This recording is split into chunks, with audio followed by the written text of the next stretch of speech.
تو سب آپ کا جانشین کون ہوگا؟ آپ کا بیٹا، دوست، بھائی؟ دیکھیں میرا یہ یقین ہے کہ جانشین اہلیت کی بنیاد پہ ہوتا ہے. واہ واہ.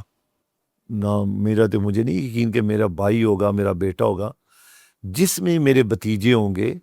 بھائی اس ڈیرے کے ساتھ جڑا، یہ ڈیرہ ایک ٹرسٹ کی طرح میں اسے سمجھتا ہوں.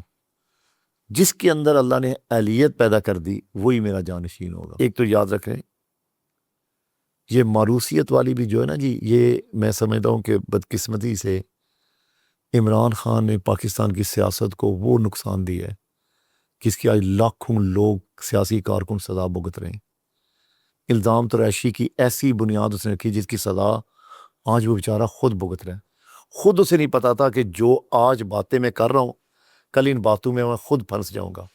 مجھے بتائیں کہ آج جیل کے باہر کون بیٹھتا ہے؟ بتائیے کون بیٹھتا ہے؟ اس کی 3 بہنیں اور چند کارکنان. بھائی جن 3 بہنیں بیٹھتی پھر ان کے ساتھ جڑا کسی نہ کسی تو بیٹھنا ہے. تو یہ بات ہی بیسیکل غلط ہے.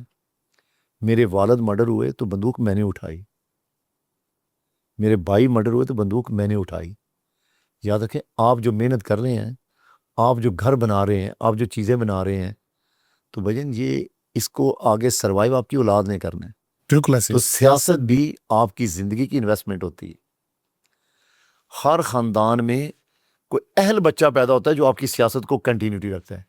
یہ موروثیت نہیں ہوتی، یہ اہلیت ہوتی ہے کہ اگر کوئی اہل پیدا ہو گیا تو آپ کے سسٹم کو کنٹینیو کر لے گا. دیکھیں میاں نواز شریف صاحب کے 2 بیٹے ہیں، سیاست ان کی بیٹی کر رہی ہے.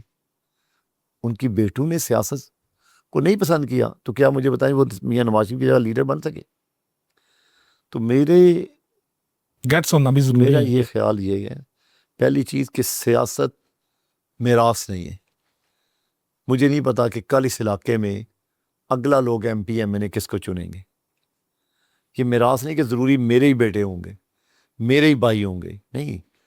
ہاں یہ ڈیرے کا معاملہ جس طرح ہے کہ میرے بچوں میں، میرے بھائیوں میں کوئی اہل ہوا تو جیسے والد سے لے کے آج تک ہم اس سلسلے کو چلا رہے ہیں، تو ممکن ہے کہ اللہ ہم میں سے کوئی اہل پیدا کر دے وہ اس سلسلے کو اسی طرح آباد رکھے گا. آباد رکھے گا. اگر یہ عوام کی خدمت کا مرکز رہے گا تو سیاست بھی اسی مرکز کے گرد گھومے گی.